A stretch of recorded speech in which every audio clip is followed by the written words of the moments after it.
കേരളത്തിലെ number 1 light weight ജ്വല്ലറിയായ Jacob Jewels ഏറ്റവും കുറഞ്ഞ തൂക്കത്തിൽ കൂടുതൽ പൊലിമയിൽ new fashion trendy light weight tournaments ഒരുക്കി നിങ്ങളെ സ്വാഗതം ചെയ്യുന്നു. മൂവാറ്റുപുഴ ബ്ലോക്ക് പഞ്ചായത്തിൽ വികസന സെമിനാർ സംഘടിപ്പിച്ചു. ബ്ലോക്ക് പഞ്ചായത്ത് സുവർണ ജൂബിലി ഹാളിൽ സംഘടിപ്പിച്ച സെമിനാർ പ്രസിഡന്റ് KG രാധാകൃഷ്ണൻ ഉദ്ഘാടനം ചെയ്തു. മൂവാറ്റുപുഴ ബ്ലോക്ക് പഞ്ചായത്തിൽ 2025-26 വാർഷിക പദ്ധതി വികസന സെമിനാർ സംഘടിപ്പിച്ചു. ബ്ലോക്ക് പഞ്ചായത്ത് സുവർണ ജൂബിലി ഹാളിൽ സംഘടിപ്പിച്ച സെമിനാർ പ്രസിഡന്റ് KG രാധാകൃഷ്ണൻ ഉദ്ഘാടനം ചെയ്തു.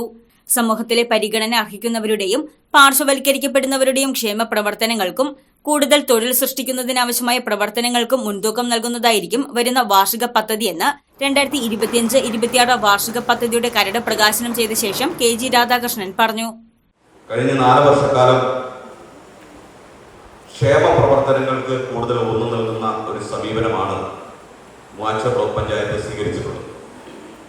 അതിൽ ഏറ്റവും പരിഗണന അർഹിക്കേണ്ട വിഭാഗങ്ങളായ പ്രത്യേകിച്ചും ഭിന്നശേഷിക്കാർ, വയോജനങ്ങൾ, പാലിയേറ്റീവ് വിഭാഗത്തിൽപ്പെട്ട ആളുകൾ, കുട്ടികൾ, പട്ടിക വിഭാഗങ്ങൾ തുടങ്ങി ഏറ്റവും സമൂഹത്തിൽ പരിഗണന നൽകേണ്ട ആളുകളെ കൂടുതലായി ചേർത്ത് നിർത്തുന്ന സമീപനമാണ് ഈ കഴിഞ്ഞ കാലഘട്ടങ്ങളിൽ 4 വർഷക്കാലം ബ്ലോക്ക് പഞ്ചായത്ത് ഭരണസമിതി സ്വീകരിച്ചിട്ടുള്ളത്.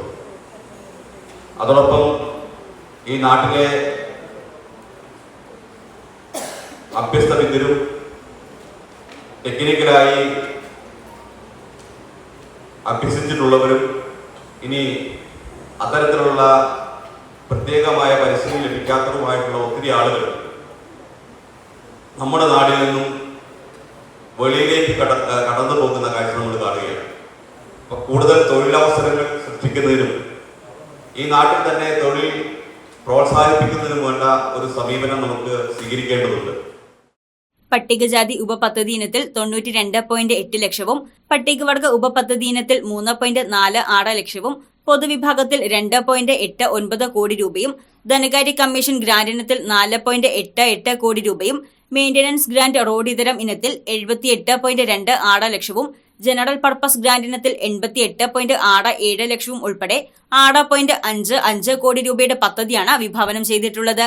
Block panchayat vice president Josy Jolly അധ്യക്ഷത വഹിച്ച യോഗത്തിൽ സ്റ്റാൻഡിംഗ് കമ്മിറ്റി ചെയർമാൻമാരായ സാറാമ ജോൺ, ഷിവാഗോ തോമസ്, പഞ്ചായത്ത് പ്രസിഡന്റുമാരായ Sujith Baby, OP Baby, KP Abraham, secretary Reshmi S, ആസൂത്രണ സമിതി ഉപാധ്യക്ഷൻ നാസർ ഖാൻ, ബ്ലോക്ക് പഞ്ചായത്ത് അംഗങ്ങൾ, ഗ്രാമപഞ്ചായത്ത് വൈസ് പ്രസിഡന്റുമാർ, സ്റ്റാൻഡിംഗ് കമ്മിറ്റി ചെയർമാൻമാർ, ആസൂത്രണ സമിതി അംഗങ്ങൾ, നിർവഹണ ഉദ്യോഗസ്ഥർ, വർക്കിംഗ് ഗ്രൂപ്പ് അംഗങ്ങൾ തുടങ്ങിയവർ പങ്കെടുത്തു. News desk Muvattupuzha news. ആദ്യം ടെൻഷനായി. മകളാ പറഞ്ഞത് അഹല്യയിൽ പോകാൻ. അഹല്യയ്ക്ക് 30 വർഷത്തെ പാരമ്പര്യവും വിശ്വസ്തതയുമുണ്ട്. അഹല്യയിലെ വിദഗ്ധരായ ഡോക്ടർമാരുടെ ചികിത്സ കൊണ്ട് എനിക്ക് എന്റെ കാഴ്ചശക്തി പൂർണ്ണമായും തിരിച്ചു കിട്ടി. ഇപ്പൊ എനിക്ക് ഈസിയായി വായിക്കാം. നേത്ര സംരക്ഷണത്തിന് നമ്മുടെ Ahalya. Ahalya foundation eye hospital, കേരളത്തിൽ എല്ലായിടത്തും.